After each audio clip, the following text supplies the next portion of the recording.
Um, I know are I'm gonna. you how big of a Dr. Dre Snoop Dogg fan are you? Uh, I love Snoop Dogg.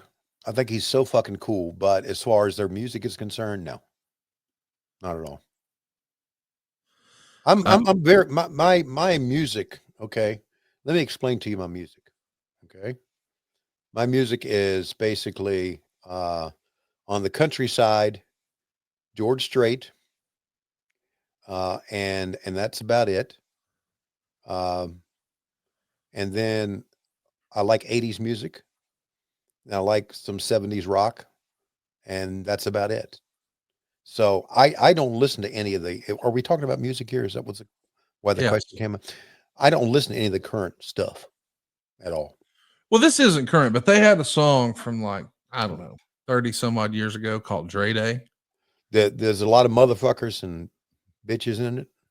Well, they do have one line that I thought might actually work for you right now. Okay. Gap teeth in your mouth so my dick's gots to fit. Wow.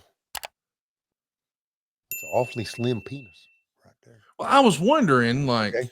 is that how it came out? Like, were you paying some dues backstage or No, I've been into a kind bar and it broke.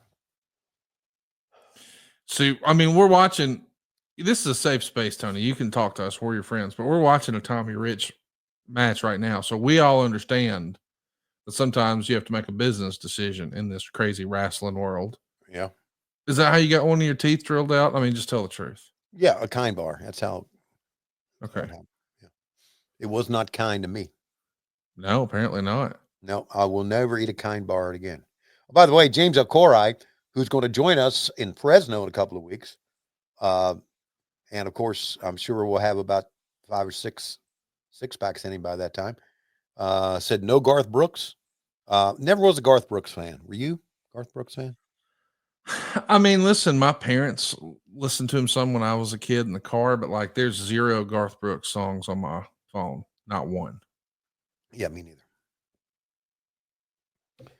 Yeah. Bad Bunny Slim agrees with me. Dre Day is low key the best song on the Chronic album, and it was a great video.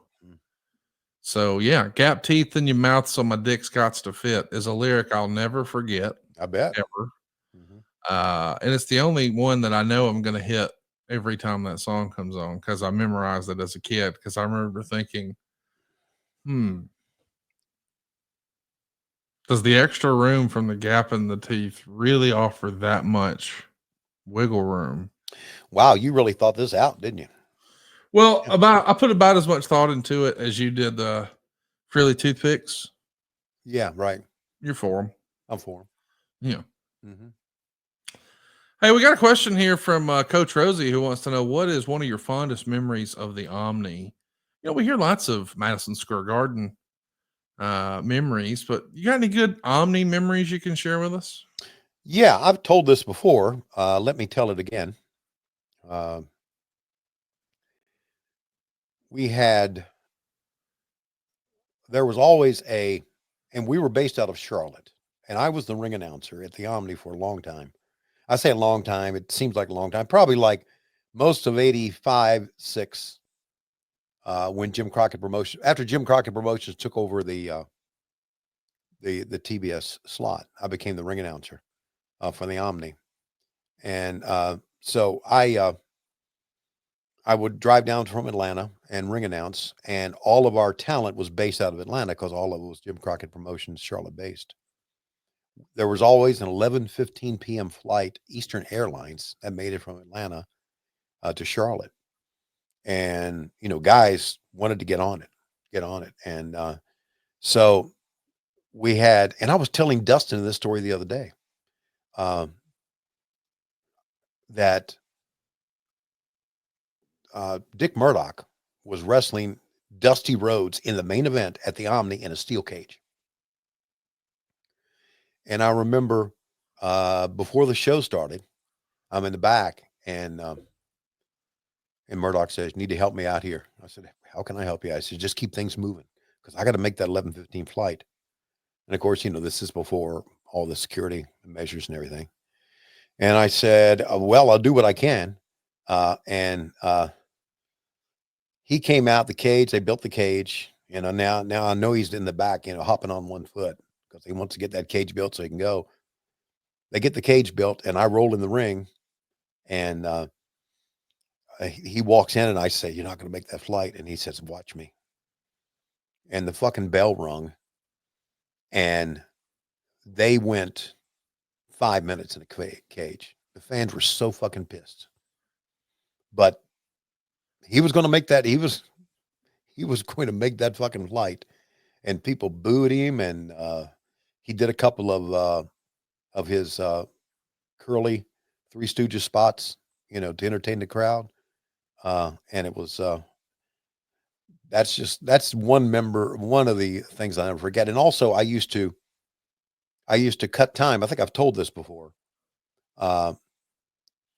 Scrappy's dad, Charlie, also, you know, worked on the ring crew. I think he was in charge of the ring crew back then. He would be the timekeeper. And when we would have a main event that would go 60 minutes, Charlie would come out and he'd say, Broadway for the main event. And I go, fuck, I want to make the 11:15. And I look at Charlie and I say, well, unless somebody's got a stopwatch in the crowd, they'll never know. And they would actually go 50 minutes. Sometimes they would go 48. Because I would say with 5, you know, we start at 5, right? And I would say at 4 minutes to go, I'll say 5 minutes have elapsed when actually 4 minutes have elapsed. And so I would cut the time and then ring the bell, and there was a Broadway. By the way, I should mention that we're watching now Les Thornton and Tommy Rogers. And Les Thornton is going to jump to the WWF, believe it or not, later this same year. He'll be on cards in Oakland in April of '84. But by August, he's even back in this same building, the Omni in Atlanta, working against Bob Orton. He'd be back here a few months later working against Bret Hart. Wow. Les Thornton is not a guy that I'm very familiar with. Me neither. What was your experience like? Do you have any experience with him at all? No, I don't think he worked for the Crockett's at all. I guess if he came back in the Omni and worked, maybe he did, but I don't remember him at all. I remember Les Thatcher, but not Les Thornton. He was around in '79. He spent quite a bit of time. He came back for a little bit in '81, only a handful of shows in '84. And he worked in May of this year, '84, in East Rutherford, New Jersey. But he did work some of the towns that you're familiar with, like Columbia, South Carolina, Greenville, South Carolina, Richmond, Virginia, Roanoke, Virginia, Kingsport, Tennessee, Charleston, South Carolina, Sumter, Raleigh. Yeah. Did you ever ask David this when you guys do the book or have talked to him in the past? Because the Carolinas, South Carolina was right between Georgia and North Carolina, and Charlotte was right at on the border, really, of South Carolina. I think Georgia Championship Wrestling and the Crockett's traded talent back and forth, or did a lot of, we'll send guys up for these shows and we'll send guys down for these shows. I think they did a lot of that.